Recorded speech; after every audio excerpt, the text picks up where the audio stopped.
দেখুন বন্ধুরা, পনিরের রেসিপিটি নামিয়েছি। একদম টাটকা আলু দিয়ে পনিরটা রান্না করেছি। দেখতে কিন্তু খুব সুন্দর হয়েছে আর খেতে অসাধারণ লাগবে। এই শীতের দিনে গরম গরম ভাত দিয়ে এইরকম পনিরের তরকারি হলে আর কোনো কিছুই লাগে না। আপনারাও বাড়িতে হবে রান্না করবেন আর রান্না করে খাবেন, খুবই ভালো। নমস্কার বন্ধুরা, নিয়াজ কিচেনে সবাইকে স্বাগত জানাই। আজকে আবারও ফিরে এসেছি নতুন রেসিপি নিয়ে। আজকে আমি পনির রান্না করব আর থাকবে তার সাথে একদম টাটকা আলু। এই আলুটা দিয়ে আমি পনিরটা রান্না করব। আপনারা প্রথম থেকে শেষ পর্যন্ত পুরো ভিডিওটা দেখতে থাকুন। পনির রান্না করার জন্য এখানে আমি আলু কেটে নিয়েছি, একদম নতুন আলু। এই দেখুন, টাটকা টাটকা আলুই নিয়েছি। আর এখানে আমি পনির নিয়েছি। এই পনিরটা এখন আমি কেটে নেব।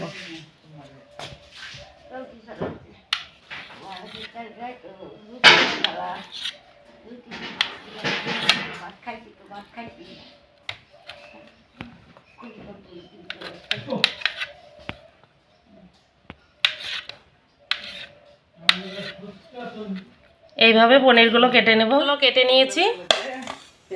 আর এইদিকে আমি গ্যাসের উনুনে একটা কড়াই বসিয়ে দিয়েছি। কড়াতে আমি এখন তেল দিয়ে দেব। তেলটা একটু গরম হয়ে গেছে। তেলে দিয়ে দেব হালকা একটু লবণ, দিয়ে দেবো হলুদ গুঁড়ো, একটু নাড়াচাড়া করে কেটে রাখা পনিরগুলো ভেজে নিব। পনিরটা একটা ভাগ হয়ে গেছে, এখন আমি দিয়ে দিচ্ছি।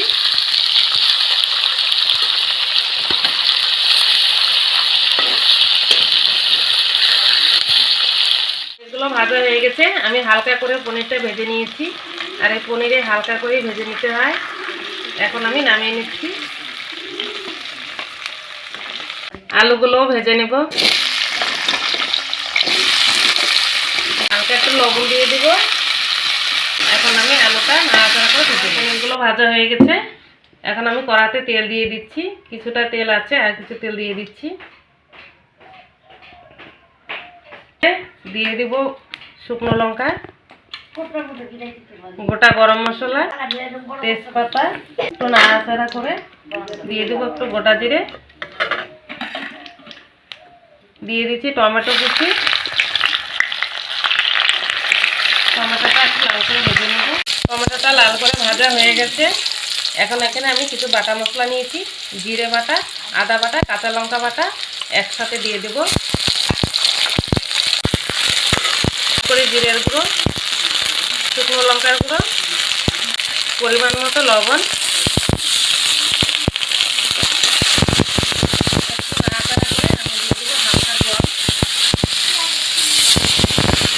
এখন মশলাটা ভালো করে কষিয়ে নেব। মশলাটা ভালো করে কষানো হয়ে গেছে। হালকা একটু দিয়ে দেবো কাশ্মীরি লঙ্কার গুঁড়ো, একটু নাড়াচাড়া করে ভেজে রাখা আলুগুলো দিয়ে দেবো।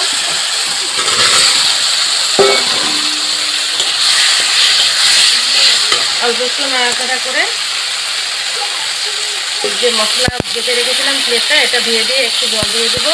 নাড়াচাড়া করে ভালো করে কষিয়ে নিয়েছি। এখন আমি জল দিয়ে দেবো।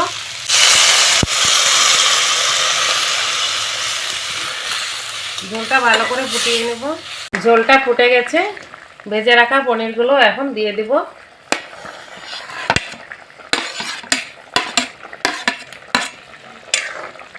এখন আমি আর একটু জাল করে নিব। পনিরের রেসিপিটি প্রায় হয়ে গেছে। এখন আমি দিয়ে দেবো কিছুটা গরম মশলার গুঁড়ো,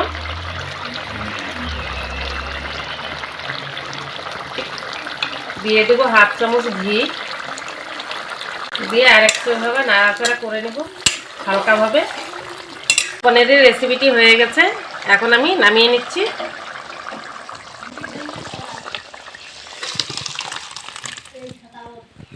দেখুন বন্ধুরা, পনিরের রেসিপিটি নামিয়েছি। একদম টাটকা আলু দিয়ে পনিরটা রান্না করেছি। দেখতে কিন্তু খুব সুন্দর হয়েছে আর খেতে অসাধারণ লাগবে। এই শীতের দিনে গরম গরম ভাত দিয়ে এইরকম পনিরের তরকারি হলে আর কোনো কিছুই লাগে না। আপনারাও বাড়িতে হবে রান্না করবেন আর রান্না করে খাবেন, খুবই ভালো লাগবে। আজকের এই পনিরের রেসিপিটি ভালো লাগলে লাইক করবেন, কমেন্ট করবেন, শেয়ার করবেন আর চ্যানেলটিকে সাবস্ক্রাইব করে পাশে থাকবেন। ততক্ষণে সুস্থ থাকবেন, ভালো থাকবেন। নমস্কার।